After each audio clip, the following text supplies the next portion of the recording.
Om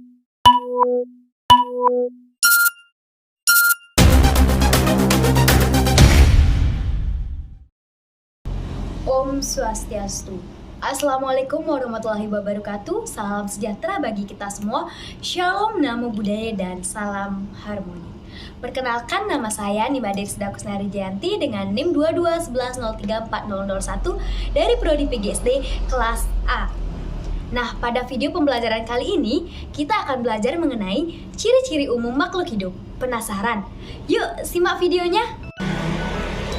Nah, yang pertama yaitu pengertian makhluk hidup.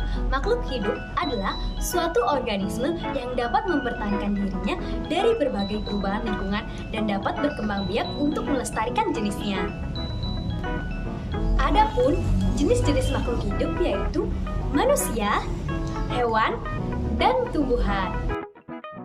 Mengapa ya batu, air, tanah tidak dikategorikan sebagai makhluk hidup? Nah, ternyata semua itu merupakan benda mati karena batu, angin, air, dan tanah tidak memiliki ciri-ciri makhluk hidup seperti manusia, hewan, dan tumbuhan. Nah, apa sajakah ciri-ciri makhluk hidup itu? Ciri yang pertama yaitu memerlukan makan atau nutrisi. Nah, manusia, hewan, dan tumbuhan memerlukan makanan sebagai sumber tenaga. Tumbuhan hijau membuat makanan sendiri melalui proses fotosintesis. Fotosintesis adalah proses pembuatan makanan pada tumbuhan yang terjadi di daun dengan bantuan sinar matahari. Tumbuhan menyerap air dari dalam tanah dan mengambil gas karbon dioksida dari udara dengan bantuan energi cahaya matahari. Tumbuhan mengubah air dan karbon dioksida menjadi makanannya. Zat hijau daun disebut juga dengan klorofil. Hanya tumbuhan yang berklorofil yang dapat melakukan proses fotosintesis. Sedangkan hewan berdasarkan jenis makanannya terbagi menjadi 3, yaitu hewan herbivora, pemakan tumbuhan, karnivora, pemakan daging, dan omnivora, pemakan segala. Yang kedua yaitu bergerak. Manusia dan hewan bergerak berpindah tempat, tetapi tumbuhan tidak dapat berpindah tempat. Tumbuhan bergerak namun hanya bergerak pasif dan dengan bantuan angin. Contohnya, gerakan tumbuhan adalah gerakan akar memanjang ke bawah dan ke samping. Kemudian tunas, daun, dan batang tumbuhan selalu mengarah ke arah datangnya cahaya matahari, serta mekarnya bunga. Yang ketiga yaitu ada bernafas atau respirasi. Manusia dan hewan bernafas menghirup gas oksigen dan mengeluarkan gas karbon dioksida.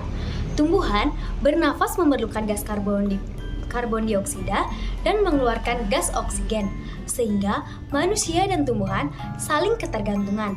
Nah, alat pernapasan manusia adalah paru-paru. Dan cara bernafas pada hewan tidak sama antara satu dengan yang lain.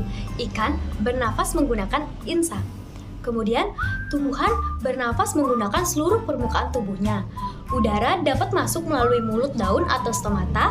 Udara juga dapat masuk melalui pori-pori kulit batang atau lentisel. Kemudian, yang keempat yaitu ada tumbuh dan berkembang. Semua makhluk hidup mengalami pertumbuhan dan perkembangan. Pertumbuhan berkaitan dengan bertambahnya ukuran, sedangkan perkembangan berkaitan dengan kematangan atau kedewasaan yang dipengaruhi oleh hormon, nutrisi, dan lingkungan. Pertumbuhan pada tumbuhan ditandai dengan batang yang semakin tinggi dan daun yang semakin banyak. Nah, pertumbuhan pada manusia dan hewan ditandai dengan bertambah besar, bertambah tinggi, dan bertambah berat. Kemudian ada contoh dari tumbuh dan berkembang, yaitu yang pertama ada daur hidup ayam, kemudian pertumbuhan kucing dari anak kucing lahir sampai kucing dewasa, dan pertumbuhan dari kacang hijau. Kemudian Yang kelima ada berkembang biak atau reproduksi. Nah, proses yang dilakukan makhluk hidup untuk menghasilkan keturunan baru disebut berkembang biak. Tujuan makhluk hidup berkembang biak adalah untuk melestarikan jenisnya. Cara perkembangbiakan makhluk hidup berbeda-beda. Nah, manusia berkembang biak dengan cara melahirkan. Kemudian ada hewan berkembang biak dengan cara bertelur, beranak, dan bertelur kemudian melahirkan. Kemudian ada juga yang berkembang biak dengan cara membelah diri, misalnya hewan yang sangat kecil atau bakteri. Kemudian tumbuhan berkembang biak dengan dua cara, yaitu secara alami dan buatan. Secara alami misalnya melalui biji, contohnya padi, jagung, dan kacang. Kemudian melalui tunas, contohnya pisang. Kemudian secara buatan, tumbuhan berkembang biak dibantu oleh manusia itu disebut dengan berkembang biak secara buatan, seperti melalui cangkok, contohnya jambu, mangga, dan rambutan. Kemudian melalui stek, contohnya singkong, dan okulasi, contohnya jeruk. Kemudian yang keenam yaitu ada pekat terhadap rangsang atau iritabilitas. Nah, sesuatu yang ada di luar tubuh makhluk hidup merupakan rangsangan. Rangsangan berupa cahaya, bunyi, panas, dingin, bau, maupun sentuhan. Makhluk hidup mempunyai kemampuan menerima dan menanggapi rangsangan. Manusia dan hewan mempunyai alat indera yang berfungsi untuk menerima dan menanggapi rangsangan. Misalnya mata. Nah, mata menerima rangsangan yang berupa cahaya. Kemudian telinga. Telinga menerima rangsangan berupa suara. Kemudian hidung menerima rangsangan bau. Kemudian kulit menerima rangsangan sentuhan, dan lidah menerima rangsangan rasa. Tumbuhan tidak mempunyai alat indera seperti manusia dan hewan. Tetapi tumbuhan juga dapat menerima dan menanggapi rangsangan, misalnya rangsangan cahaya dan sentuhan.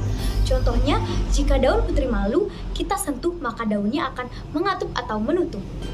Kemudian yang ketujuh ada mengeluarkan zat sisa. Nah, semua makhluk hidup mengeluarkan zat-zat sisa yang berasal dari proses metabolisme yang berlangsung di dalam tubuh. Zat-zat sisa dari tubuh kita dikeluarkan melalui proses pernapasan atau respirasi, kemudian ekskresi dan defekasi.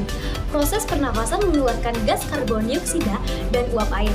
Proses ekskresi mengeluarkan air kencing atau urin yang berasal dari penyaringan darah oleh ginjal. Kemudian defekasi adalah proses pengeluaran sisa-sisa pencernaan. Nah, pada mamalia dan manusia, sisa pencernaan yang berupa feses dikeluarkan melalui anus. Nah, pada tumbuhan, zat-zat sisa yang dikeluarkan dapat berupa oksigen, karbon dioksida, uap air, dan tetesan air. Nah, pernapasan tumbuhan mengeluarkan gas karbon dioksida, sedangkan fotosintesis mengeluarkan gas oksigen. Tumbuhan yang hidup di atas tanah lembab atau basah dapat mengeluarkan kelebihan air dalam bentuk tetesan air. Nah, peristiwa ini disebut gutasi.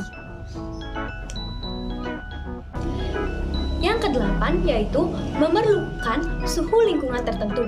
Hewan dan tumbuhan hanya dapat hidup pada suhu lingkungan tertentu. Hewan yang tergolong unggas dan mamalia tidak tahan terhadap perubahan suhu yang tinggi. Kedua kelompok hewan tersebut selalu menjaga agar suhu tubuhnya tetap.